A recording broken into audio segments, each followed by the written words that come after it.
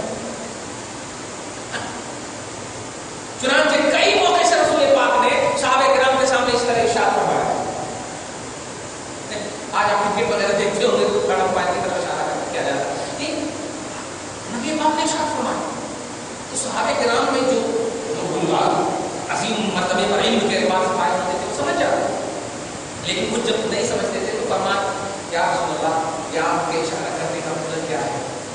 تو آقا کہتے تھے سنو بس آپ کوئی نبی نہیں آئے گا تو قیامت کی سب سے بڑی نشانی بن کر میں آئے گا۔ اب کوئی نبی نہیں، اب کوئی نبی نہیں، اب کوئی نئی مخلوق نہیں، اب میں اور میری امت بس، اب میں اور میری امت اس طرح کوئی کرتے بس، یعنی گھرا دیا اپنے آپ کو اور ساری کائنات، اب کوئی نہیں دے گا اشارہ کر کے سمجھ جاتے ہیں۔ سب سے بڑی نشانی کہنا یہ ہے آسمان و زمین میں اللہ کی نشانی اور ہوائیں میں اللہ کی نشانی، کشتیاں بھی اللہ کی نشانی، چوپائے اللہ کی نشانی، بادلیں اللہ کی نشانی، ساری چیزیں اللہ کی نشانی، یہ سب سے آپ اللہ تک پہنچ سکتے ہیں، خدا کا فرمان ہے، لیکن صحیح عقل یوز کرے تو۔ اور ان تمام میں کیا ساری کائنات بچہ بچہ یہی کہتا ہے کہ اللہ نے تمام چیزیں ضرور پیدا کی ہے، لیکن ساری مخلوقات میں سب سے اعلیٰ و افضل محمد رسول اللہ، سب سے اعلیٰ و افضل محمد رسول اللہ۔ تو اب ان چیزوں سے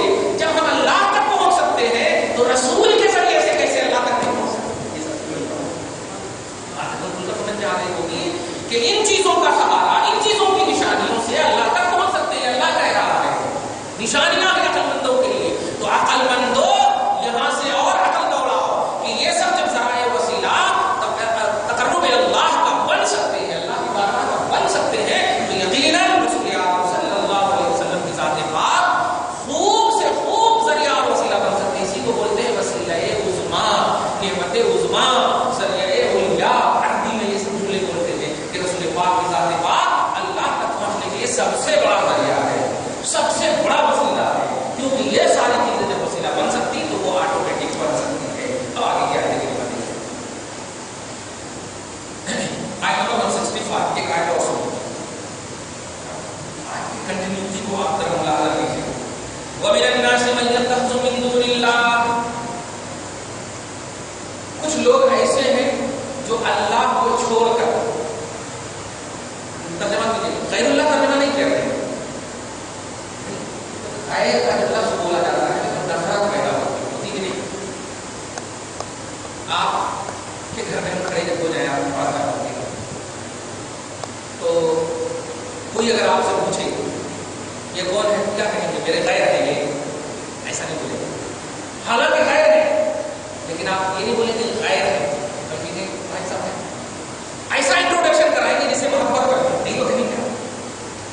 ہاں اگر دشمن ہوں گے میں نہیں جانتا اس کو، یہ سب بول سکتے ہیں، اے کون ہے، دوسرے کو پوچھنے کا موقع ہی نہیں دیتے جب دشمن اگر ہو، لیکن اگر دوست ہو تو آپ کبھی بھی غیر کا لفظ نہیں بولیں۔ میں جو ایک عظیم نقطہ دینے جا رہا ہوں یہ کہ آج تاریخ اسلام میں کچھ ایسے طبقے جنم لے لیے ہیں جو اللہ کے نبی اور اللہ کے ولی یہ سب کے بارے میں غیر اللہ کا جملہ بولتے ہیں۔ آپ تو سمجھ گئے، محبوب کو کبھی بھی غیر کے لفظ سے آپ یاد نہیں کرتے، بیوی غیر ہے آپ کی، آپ نہیں ہے، لیکن پھر بھی غیر نہیں بولتے،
اللہ پاک فرماتا ہے بعض وہ لوگ ہیں جو اللہ کو چھوڑ کر مطلب بت وغیرہ کو کیا کرتے ہیں؟ اندادن، ایسے شرکا ٹھہرا لیے ہیں، ایسے شریک ٹھہرا لیے ہیں. یہاں پر نہ ولی کا لفظ ہے اور نہ ہی نبی کا لفظ ہے. اندادن نت مانے شریک بولتے ہیں، اس کی جمع انداد. بعض ایسے لوگ ہیں جو اللہ کو چھوڑ کر ایسے شریک ٹھہرا لیے ہیں کہ یحبونہم، ان سے محبت اس طرح کرتے ہیں کہ حب اللہ، جیسے اللہ سے کرتے ہیں، جیسے اللہ سے کرتے ہیں. ایک حدیث بول دو آپ کو، خود اللہ نے کہا تم اگر میری محبت کا دعویٰ کرتے ہو تو اس دعوے محبت الہ میں نبی کے پیچھے رہو، تب سمجھوں گا کہ تم میری محبت کا دعویٰ. اس کا مطلب یہ ہوا کہ خدا کی محبت کی پہچان بت نہیں ہے، یہ نبی ہے.